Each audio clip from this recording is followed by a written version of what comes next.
ये देखो ये क्या बेटा आज मैं फिर आपका वेलकम कर रहा हूँ हमारे बायो के लेक्चर में। और आपको मैंने बताया था कि हमारा आखिरी क्वेश्चन है जो हम 5 मार्क्स में कर रहे हैं। और मैंने आपको बताया था कि डेजर्ट प्लांट और एनिमल्स की अडेप्टेशन कल आपसे डिस्कस कर ली थी। फिर मैंने प्लांट की डिस्कशन की थी कि वाटर की स्कार्सिटी में, वाटर की कमी में वो प्लांट कैसे सरवाइव करता है। फिर मैंने आपसे सी पार्ट शुरू करवा दिया था। सी पार्ट भी मैंने आपको समझा दिया था कि लाइट की क्या इंपॉर्टेंस है प्लांट के लिए, ठीक है। और डी पार्ट आज हमने करना था कि टेम्परेचर का क्या इफेक्ट पड़ता है एनिमल्स के अडेप्टेशंस के ऊपर। तो आइए सबसे पहले मैं एक बार फिर से रिपीट कर रहा हूँ। C part, importance of light to plants. तो इसमें नंबर 1 है बेटा photosynthesis.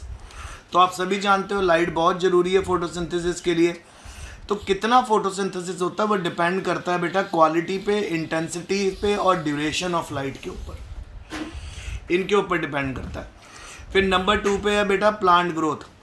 So on the basis of effect of light, जो वेजिटेटिव डेवलपमेंट है, प्लांट की जो ग्रोथ है वो भी अलग अलग कैटेगरीज में डिवाइड की गई है। एक तो बेटा हेलोफाइट्स में, इनको हम स्ट्रॉन्ग लाइट के अंदर रखते हैं इन प्लांट्स को, यानी इनको हम सन प्लांट्स भी बोलते हैं। और सीओफाइट्स जो लोअर लाइट में ग्रो करते हैं, इनको हम शेड प्लांट्स बोलते हैं। फिर बेटा मैंने आपको बताया फोटोट्रॉपिज्म के बारे में। फोटोट्रॉपिज्म होता है बेटा लाइट की तरफ अट्रैक्शन। आपको पता है कि अगर हम एक गमले के अंदर हम एक प्लांट लगा रहे हैं, उसका जो फ्लावर है उसकी डायरेक्शन उल्टी हो, ठीक है, ऐसी जगह लगाएं उसके फ्लावर को जिसके ऑपोजिट सनलाइट आ रही है फ्रॉम द विंडो। सो धीरे धीरे कुछ ही दिनों में वो फ्लावर का जो मुंह है, जो फेस है, अपने आप ही किस तरफ हो जाएगा, टुवर्ड्स लाइट। इसको फोटोट्रॉपिज्म बोलते हैं, ठीक है। और इसी के बेस के ऊपर हमने प्लांट को डिवाइड किया था। लॉन्ग डे प्लांट जिनको ज़्यादा देर के लिए लाइट चाहिए, शॉर्ट डे प्लांट जिनको थोड़े समय के लिए चाहिए, और डे न्यूट्रल जिनको न्यूट्रल लाइट चाहिए। फिर बेटा ट्रांसपिरेशन भी लाइट के ऊपर डिपेंड करती है। अगर लाइट की इंटेंसिटी ज़्यादा होगी, हीट ज़्यादा होगी लाइट में, तो ट्रांसपिरेशन का रेट बढ़ जाएगा। अगर कम होगी तो घट जाएगा। तो ठीक है, तो जो लाइट होती है वो ट्रांसपिरेशन को प्रमोट करती है by increasing temperature of leaves and opening the stomata. और जैसे स्टोमेटा ओपन होती है लाइट में और डार्क में क्लोज होती है, सारा कंट्रोल करती है लाइट। फिर बेटा सीड जर्मिनेशन, बहुत से सीड हैं जो सेंसिटिव होते हैं लाइट को, ठीक है। इनको पॉजिटिवली फोटोब्लास्टिक सीड्स बोलते हैं, negatively photoblastic seeds and non photoblastic seeds भी बोलते हैं। कुछ सीड्स होते हैं जो लाइट में ओपन होते हैं, कुछ सीड्स होते हैं जो लाइट की एब्सेंस में ओपन होते हैं। फिर मैंने आपको करवाया बेटा मूवमेंट। प्लांट अलग अलग तरह के मूवमेंट शो करते हैं, लाइक उनके शूट भी बेंड हो जाती है और उनके फ्लावर ओपन और क्लोज हो जाता है, जिसमें मैंने आपको वर्नलाइजेशन बताया था। फिर folding of leaves in response to darkness, ठीक है, जब डार्क होगा तो लीव्स क्लोज हो जाएंगे, अदरवाइज ओपन हो जाएंगे। फिर 7th पॉइंट था जी, the decreasing light intensity at various depth determines the distribution of plant in ocean, ठीक है। तो लाइट की इंटेंसिटी भी प्लांट्स जो ओशन के अंदर उगते हैं या सर्वाइव करते हैं उनके ऊपर भी फुली डिपेंडेंट करती है। तो अगर इंटेंसिटी ज़्यादा होगी तो वहाँ पर जो प्लांट की फॉर्मेशन है ज़्यादा होगी, कम होगी तो कम। फिर लाइट कुछ और चीज़ें भी डिटरमाइन करती है, जैसे स्ट्रेटिफिकेशन, जो डोमिनेटिंग स्पीशीज़ होती है वो ज़्यादा लाइट का इस्तेमाल करती है। अब हम टेम्परेचर पे आगे कि एनिमल्स में क्या क्या चीज़ें आ गई हैं। तो देखो बेटा, जो बॉडी अपेंडेजेस होते हैं, जैसे लाइक स्नाउट है, ईयर है, लेग्स है मैमल्स के, लाइक फॉक्सेस के, कोल्डन रीजन्स में ये छोटे हो जाते हैं, ठीक है, लेग्स छोटी हो जाती हैं। Then those of warmer region to reduce loss of body heat. तो इसका उल्टा अगर हम बात करें आपसे कैमल के बारे में, कैमल की टांगें लंबी हो जाती हैं। अगर यहाँ पे माउंटेन्स में एनिमल्स की टांगें छोटी हो जाती हैं,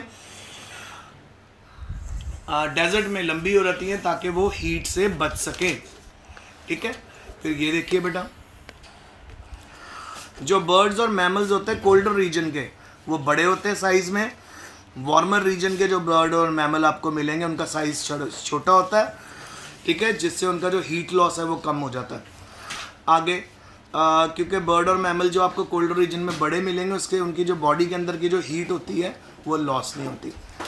फिर बेटा आपको बताया पोलर रीजन में जहाँ पे बहुत ज़्यादा ठंडा है, जहाँ पे आप कह सकते हो 12 महीने बर्फ़ पड़ी रहती है।